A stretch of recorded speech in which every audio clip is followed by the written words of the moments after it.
Hey everyone, in today's rather unexciting car update, I'm going to look at replacing the headlight globe in my Porsche Cayenne. Now basically it stopped working, I don't really know why, I'm not a mechanic, I have zero clue, but I'm going to go through the inane process of getting it replaced and look at the cost involved in replacing the xenon globes in the Porsche Cayenne, which might give you a bit of an idea about some of the cost of ownership of the car. Now this is a pretty unexciting update. I have no idea how people make these inane updates actually last any length of time, but nevertheless, let's go through that process.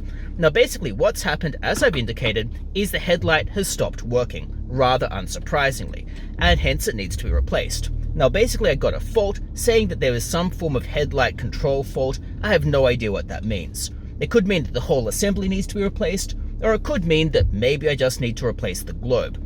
I don't really know. Now the only way you can really find out by yourself is if you were to switch the globes between your two headlights, assuming one of them's working. So if you really want a quick test at home, that would be the one way to do it. For me, it's going to be easier to just take it to the mechanic and work out what they're going to say about the globe, and try to look at whether I need to replace it. Now I'm not entirely sure how much this is going to cost, but in order to save money, basically what you need to do is find a mechanic that you think is going to be reasonably reliable. Then after you've found that mechanic, you obviously just going to stick with them. So for me, I'm using a local mechanic. Obviously, if you're using a mechanic who's a little bit terrible, then your car can just sit there forever and you'll go through huge amounts of costs. As I've had sometimes in the past, where I've had mechanics who don't really know what they're doing, the car just sits there forever and it ends up churning through money because they're spending a lot of time on labor, even though they don't really know what they're doing with their labor. Alright, so with that in mind, let's head over to the mechanic, see what they say about the globe, and see to what extent, if at all, I need to replace the assembly or just replace the globe itself.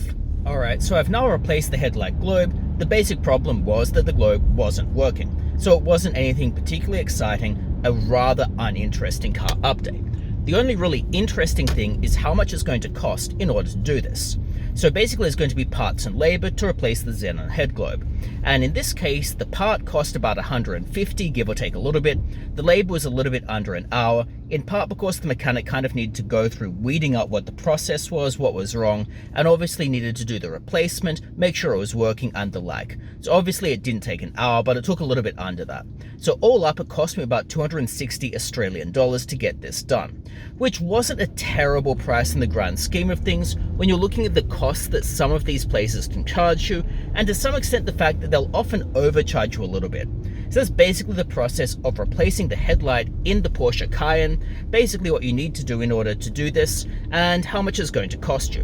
And it gives you a bit of an idea about the cost of ownership of these cars and the process to replace things when they go wrong. So I hope this has given you a bit of an idea about what to do when the headlight globe's gone, how much it's going to cost you, and the general process. Overall, not super expensive, but obviously not cheap to get done. And it's not going to cost you that much more than other cars, depending on where you end up going. Obviously, it will cost you a lot more if you go to the Porsche dealership itself.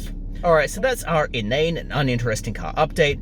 If you found it somewhat interesting, it would be great if you click the like and subscribe buttons, and otherwise, I hope to see you next time.